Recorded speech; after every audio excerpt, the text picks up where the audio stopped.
Dia 22 de maio. Santa Rita de Cássia, 1457. Filha da Umbria, província abençoada da Itália, que deu à igreja muitos santos, nasceu Rita em 1331, em Rocca Porena, vilazinha escondida entre montes de difícil acesso. Antônio e Amata Mancini, os pais da Nossa Santa, ambos já de idade avançada, em fervorosas orações a Deus se dirigiram, pedindo-lhes desse uma prole, no que maravilhosamente foram atendidos. A menina, por eles considerada um dom de Deus, deram no batismo o nome de Rita, obedecendo assim a sinais sobrenaturais que precederam o nascimento da mesma. Pobres que eram, legaram à filhinha as riquezas inapreciáveis de uma boa educação, fundada nos sãos princípios da fé e moral cristã. Coisas extraordinárias que os pais puderam observar não podiam deixá-los em dúvida sobre a santidade que mais tarde havia de manifestar-se em Rita. Não raras vezes via-se a cabecinha da menina rodeada por um estranho esplendor. 3 vezes por dia pedia ou aceitava o alimento materno, abstendo-se dele completamente às sextas-feiras. Abelhinhas que com frequência esvoaçavam sobre a sua pessoa entravam e saíam de sua boca, sem lhe causar a mínima aflição. Até hoje existe no mosteiro de Cássia uma espécie de abelhas, bem diferentes das outras da região. Delas se conta que acostumam sair dos seus esconderijos só na semana da paixão. Quando, com o desenvolvimento físico, a inteligência ia desabrochando, a menina Rita começou a compreender que seu destino aqui na terra era exclusivamente o serviço de Deus para alcançar o céu. Em tudo procurava agradar a Deus e fazer sua santa vontade. Era sob este ponto de vista que procurava abster-se dos brinquedos e travessuras próprias da idade infantil. Tanto mais praticava oração, e se revelou tanta e profunda devoção a Maria Santíssima, e para seus padroeiros escolheu São João Batista, Santo Agostinho e São Nicolau Tolentino. Compreendendo que o amor de Deus não pode substituir sem um sincero amor ao próximo, e este amor deve começar na própria casa, era Rita cumpridora fiel das ordens que dos pais recebia, e procurava satisfazer aos seus desejos mais insignificantes. Não obstava esta reverência aos progenitores, que soubessem resistir firmemente se lhe faziam alguma sugestão que a pudesse arredar de Deus. Esta sua resistência se investia então de tanta meiguice e de tanta razão, que os pais acabavam concedendo. Foi o que aconteceu quando um dia a Mata, deixando-se levar por um impulso de vaidade materna, queria enfeitá-la e vesti-la com esmero para ficar bonita e atraente. Com seu amor à oração e à solidão, havia em sua alma um grande aborrecimento ao luxo, aos divertimentos e passatempos profanos. Sua delícia era ficar escondido no seu quarto, onde pudesse meditar e pensar na paixão de nosso Senhor Jesus Cristo. Em tudo isto, os pais não a contrariavam. Pelo contrário, era do seu agrado verem a filha tão utilmente ocupada a fazer progresso na santidade. As práticas da piedade de Rita acrescentavam penitências e jejuns para implorar a misericórdia de Deus pelos pobres pecadores e pelas almas do purgatório. Grande contrariedade surgiu no lado dos Mancini, quando os pais souberam da resolução de sua filha querer entrar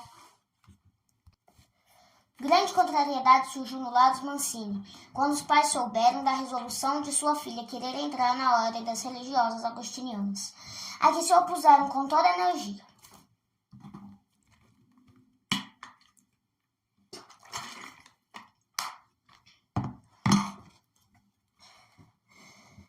Motivos de ordem material os determinaram a tomar uma atitude severa e inflexível diante do plano de Rita.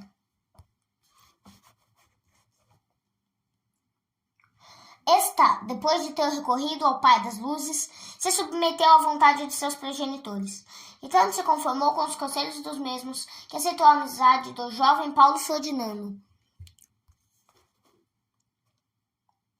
com quem contraiu núpcias. Nada deixou de fazer parte para atrair a bênção de Deus sobre essa união.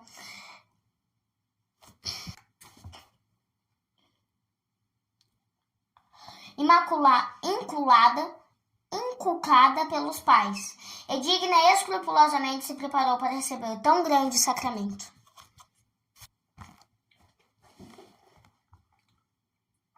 Os planos dos homens não são os de Deus, e assim se deu, que o casamento de Rita com Paulo Ferdinando fosse desastrado, em nada respondendo às justas esperanças nele depositadas. Paulo Ferdinando, que a princípio parecia ser homem de boa índole, pouco tempo depois de casado, revelou ser de um caráter bem diferente, transformando-se em algoz para sua esposa. Não satisfeito com os maus tratos que lhe davam, passou a espancá-la barbaramente, e daquele ninho de amor que era a casa do jovem casal, foi feita uma morada de ódio e de sofrimentos. A paixão e ao ódio do marido de Rita nada tinha para opor senão uma paciência angélica e a oração. Longe de se exasperar ou de abandonar o lar, seu sofrimento e suas orações a Deus ofereceu-as para alcançar a conversão de Paulo Ferdinando. Este, vendo a mansidão e a paciência inalterável da esposa, mas ainda se encolerizava, entrando em seu ódio em desafio à caridade. A vitória não podia ter sido senão desta.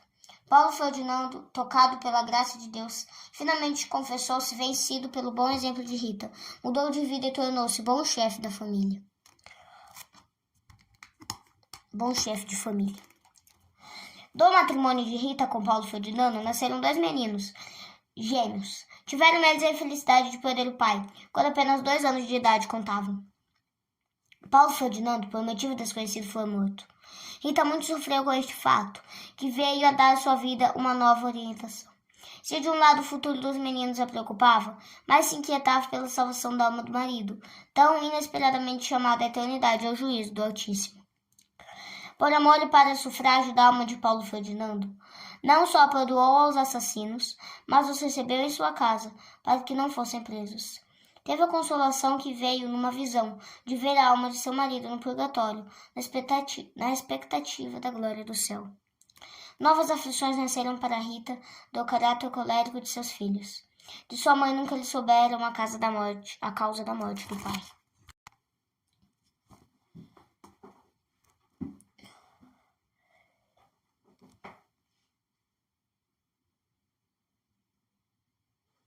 Novas aflições nasceram para Rita do caráter colérico de seus filhos. De sua mãe, eles nunca souberam a causa do caráter colérico. Nunca souberam uma causa da morte do pai.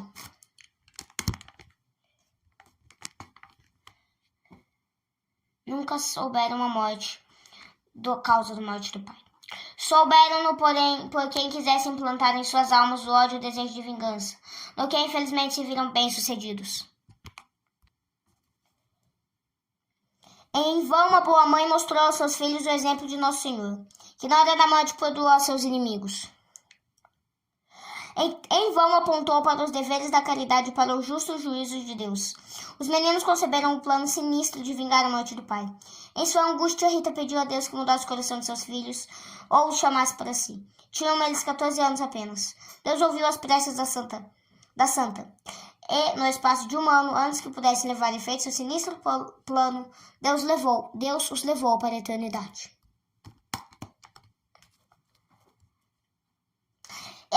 Estava Rita só no mundo. Tomou nova forma em seu espírito e o desejo de procurar o asilo do convento.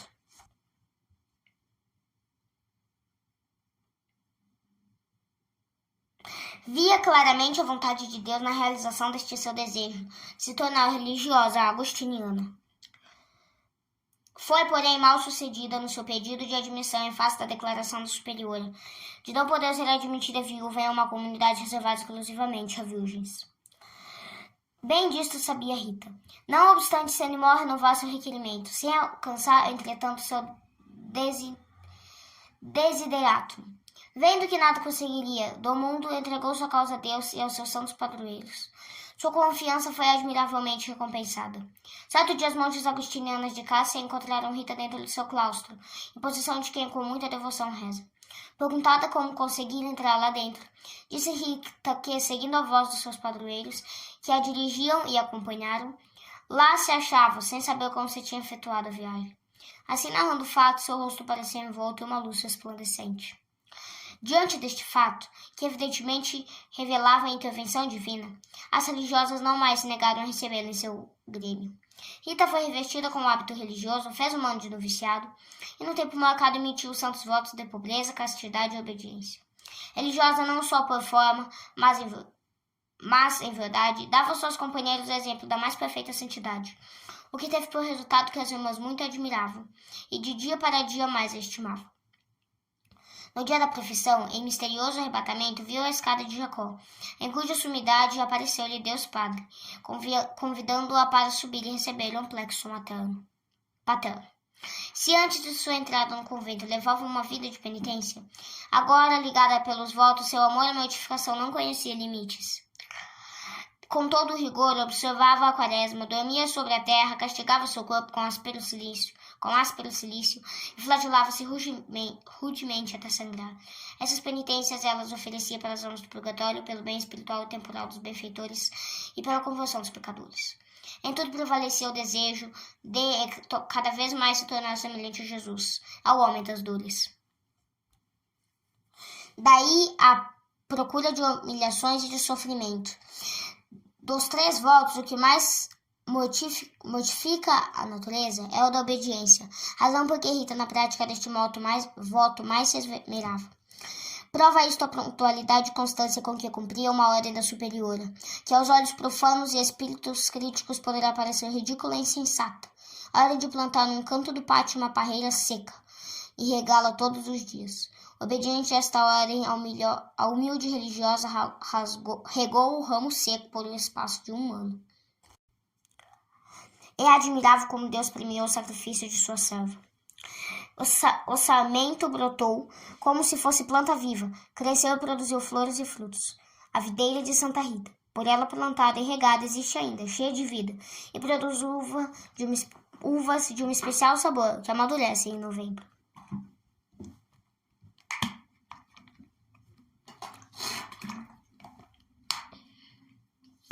Não era sem rancor que o inimigo de todo bem acompanhava os passos que a serva de Deus fazia no caminho ascendente da perfeição. Para embaraçá-la, recorreu a diversos estratagemas, ora maltratando-a, ora ameaçando-a, não porém com outro êxito senão de sua própria confusão. Quanto mais incomodava, Rita mais se concentrava nos mistérios da sagrada paixão e morte de Nosso Senhor. Noites inteiras passava ela em contemplação, e não poucas vezes suas irmãs a encontraram, banhada em lágrimas, ou desmaiada de dor, ou estática e suspensa sobre o solo. Toda enamorada de Nosso Senhor Jesus crucificado, pediu a Deus que lhe concedesse uma lembrança sensível em seu corpo da paixão de Jesus no que foi atendida. Um dia, depois de um sermão sobre a sagrada paixão e morte de Jesus Cristo, viu desprender-se da imagem do crucificado uma espinho da coroa que cingia a cabeça de Jesus na cruz. O espinho, com a rapidez de uma flecha, cravou-se na testa da santa, causando-lhe uma dor quase insuportável. A ferida do espinho acompanhou-o até a morte e fê-la sofrer horrivelmente. Em 1450 foi celebrado o jubileu em toda a cristandade. Como algumas irmãs se preparassem para ir a Roma, Rita manifestou o desejo de as acompanhar. Seu estado físico, e mais ainda a ferida que a desfigurava e o mau cheiro que exalava, desaconselhavam a viagem. Deus outra vez favoreceu extraordinariamente o pedido de sua serva. A ferida na testa desapareceu por completo. A fisionomia retomou o aspecto de perfeita saúde e assim pôde Rita fazer a visita à cidade eterna, com grande proveito para sua alma.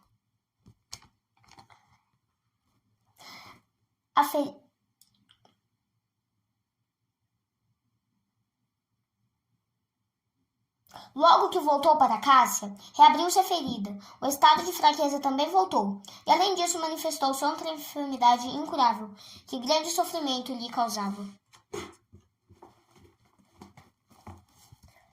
Incapaz de tomar alimento durante os últimos anos de sua vida, seu único sustento era a Santa Comunhão.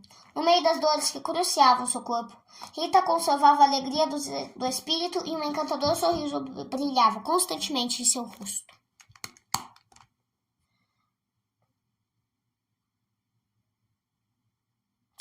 No último período de sua vida, deu-se um fato, digno de menção, como a prova do carinho que Deus dispensava à sua serva.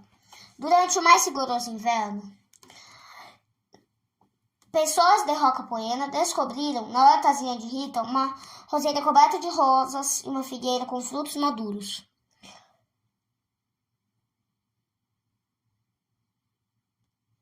Rita, sem se exaltar em face desta maravilha, sentia-se profundamente consolada e convidada a todos a acompanhá-lo num grande louvor a Deus.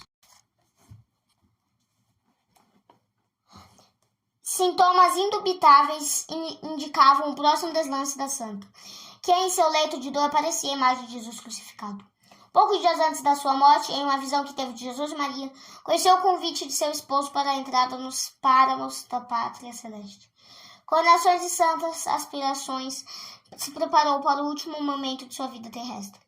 Com grande devoção e santa alegria recebeu os santos sacramentos, e entre as expressões de amor a Jesus e Maria, sua alma se libertou dos vínculos que a prendiam à terra.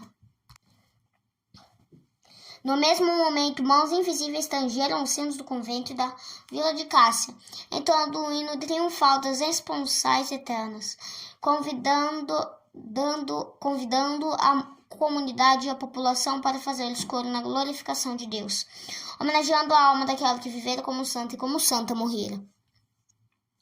A morte de Rita foi acompanhada de muitos milagres. Na cela da falecida, numa luz de grande esplendor, um perfume especial se fez sentir em todo o mosteiro, e a ferida do espinho, antes de aspecto repugnante, tornou-se brilhante, limpo, cor de rubi. Centenas de pessoas vinham ao convento para verem a santa, cujo cadáver ficou exposto além do templo legal. As religiosas, em lugar do ofício dos defuntos, decidiram ir ao coro cantar hinos de agradecimento a Deus por ter exaltado no céu e na terra sua serva. O culto à bem-aventurada da vila de Cássia rapidamente se estendeu sobre a Itália, e da Itália para as nações de Portugal e Espanha.